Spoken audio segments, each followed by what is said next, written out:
السلام عليكم، مرحبا بالجميع. قناتكم قناة الطبخ الجزائري. اليوم وصفتنا تاع اليوم غادي ان شاء الله نديرو كرات الدجاج بالكريمه او كفته الدجاج بالكريمه، كل واحد كيفاش يسميها تجي روعه.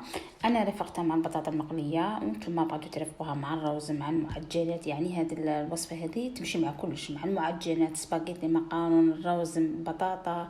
يعني تقدموها مع اي حاجه. اضافه واحده اخرى، طريقه سهله مبسطه وتجيب لينا بزاف بزاف بزاف، ومقادير يعني بسيطه، يعني ماهيش صعيبه. نبداو طريقه تحضير المكونات. هنا عندي زيت تاع الدجاج كما تشوفوا غادي نطحنو. درت مغرف كمون، مغرف حرور، مغرف كركم، ومغرف بابريكا، وشويه تاع معدنوس، وغادي نطحن كلشي في مره، والملح، ودرت كلش في مره. نعاود مغرف صغيره تاع حرور، فلفل اسود، مغرف صغيره كمون، مغرف صغيره بابريكا اللي هي فلفل عكري، ومغرف تاع كمون، وشويه تاع معدنوس، ربطه صغيره هكذا ماشي بزاف. ودرت شويه سنه تاع ثوم، ودرت الملح، وطحنت كلشي في مره واحده باش ما نديرش كل خطره نزيد حاجه. ديروا كلشي في الاشواط وطحنوا مره واحده تجيكم سهله. خليه هنا راه واجد، يعني ما غادي نزيد له والو، نحطوها بجيه. هنا عندي حبه بصل مرابيتها، وعندي حبه او عفوا عندي بطاطا تاع شامبينيون. ولا هادو المكونات غادي نديروهم مع لي بولات او الكرات تاع الدجاج. فوالا درت هنا كميه تاع الزيت، حوالي ربع كاس تاع الزيت. درت شويه تاع الملح ما كثرش باسكو ندير في الدجاج، سي بوغ سا ندير غير شويه. ندير ورشه تاع رند اللي هي ورقه سيدنا موسى، وندير شويه بابريكا باش تعطينا واحد اللون. نبدلوا هذاك اللون تاع الكريمه. تعرفوا الكريمه تجي بيضه يعني لاصوص تاعها. على ذاك انا ما درتش الطماطم، درت غير بابريكا تكفي. نديرها تتقلى، خليها تتقلى مليح مليح. فوالا على نار هاديه نغموها حتى يذوب هذاك البصل. كي يذوب هذاك البصل نكوروا هذوك الكرات تاع الدجاج تاعنا او الكفته تاع الدجاج، ونحطوها بكل سهوله. هنايا بزاف اللي يديروا يرمدوا هذوك الكرات تاع الدجاج، يرمدوهم في الفارينه ويحطوهم مي هذيك تجي ثقيله بزاف باسكو الكريمه تجي ثقيله، وتزيدوا الفارينه تزيد ثقلها بزاف وتجي عاقده ومتجيش يعني مليحه. من الاحسن الدجاج ديروه كوروه وتحطوه هكذا هنا باسكو غادي نديرو الكريمه. هنا الاخوات اللي ما ديرش الكريمه هي اللي ترمد الكرات تاع الدجاج في الفارينه، باسكو الفارينه تاع عقد كيما لا كريم او صوص بيشاميل عفوا. ثقل لاصوص. ندير الكريمه ما كان دير الفارينه ترمد الفارينه تاعها في هذوك البولات من الاحسن. هنا درت كرات كما تشوفوا بعد البصل تخليها طيب تشوفوا مع هذوك الشامبينيون.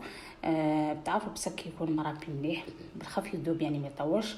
المهم غموه وخلوه على نار هاديه باش يطلق هذيك لاصوص. ما نديروا لا لاصوص لا والو باسكو هذاك البصل غادي يذوب يطلق الماء تاعو، تجينا واحد لاصوص عاقده وبنينه وحاره تجي روعه. على ذاك ما نديروش الماء. وهنا الدجاج كما تشوفوا حطيته كما بهذه الطريقه. حطوه يعني ما تدوروش به باش ما يخسركمش هذوك البولات او هذوك الكرات حتى يقبضوا روحهم مليح. كي تغموه غادي يتماسك ويقبض روحو بكل سهوله. غادي تشوفوا كيفاش نحضروه ان شاء الله. يعني طريقه سهله كما قلت لكم. هذه الوصفه هذه او هذا الصوص الدجاج بالكريمه تقدروا تقدموه مع سباغيتي، مع المقارون، مع الرز، طعام مزربع. جاني دايره وصفات تاع الرز مزربع. الاخوات اللي بغات ترجع الفيديوهات السابقين. وهنا غموق شوفنا غميتو على نار هاديه. في نفس الوقت هذاك البصل غادي يطلق الماء تاعو لاصوص تاعو، وفي نفس الوقت هذوك البولات غادي يطيبوا لنا ملي يقبضوا يحكموا رواحهم بكل سهوله. يعني ما تقلبوهم والو حتى كي تشوفوهم طابوا بياضوا نروحوا نقلبوهم بكل سهوله.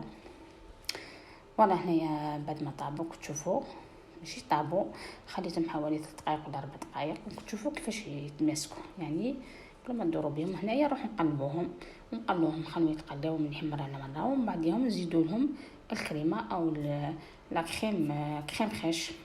فوالا بهذه الطريقه.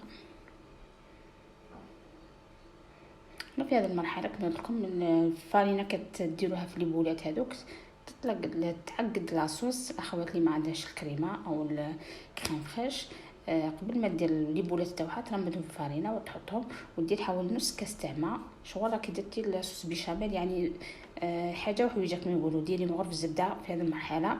كديري تحطي لي بولات حطي مغرف زبده وحطي نص كاس ماء وخليها طيب تتكون لك واحد صوص بيشاميل يعني تلقائيا بلا ما تصنعي صوص بيشاميل وحده اخرى. هنا لا ما درتيش الكريمه. هنا درت الكريمه ما ديريش هذا. هنا زدت لها شويه ملح وشويه بابريكا حاره، فلفله حمراء مطحونه حاره باش نكهوها مليح. وهنا كتشوفوا راه بدات تكون لنا واحد لاصوص خفيفه تاع البصل هذاك راه بدا يذوب.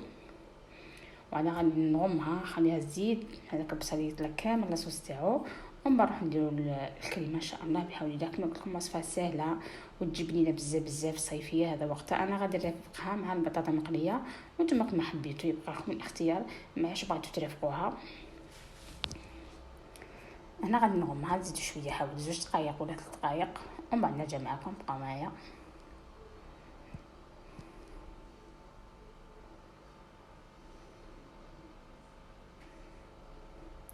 فوالا هنايا لي بولات تاعنا مطابو جا ما شاء الله. راهي الريحه بلا ما نديرو لا ما والو. كتشوفوا لاصوص هذاك البصل كيفاش يطلق لاصوص تاعو.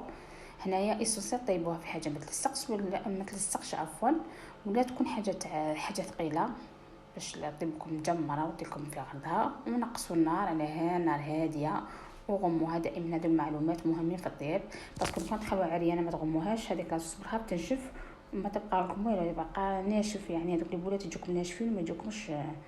توجور نغمو الحاجه. هنايا درت بطاطا كريمه، هنايا فيها 18 لا ماتيغ غاس هذاك تاعها او نسبه الدسم 18. هي من 25 وهبط توجور تاع طياب من 25 وطلع نقدروا نصنعوا بها كاطوات ولا. هذه معلومه برك بغيت نقولها لكم. هنا درت فيها 100 غرام درتها انا فرغتها. حوالي بطاطا يا اخت صغيره هذا. هنا الاخوات اللي ما عندهاش بغات دير الكريمه ما عندهاش كريم فريش تقدر دير يا اخت ناتور. قدي ثاني هو ديريه تخلطي مع شويه ماء وتفرغيه فوق لاصوص تاعك عادي يجي بنين.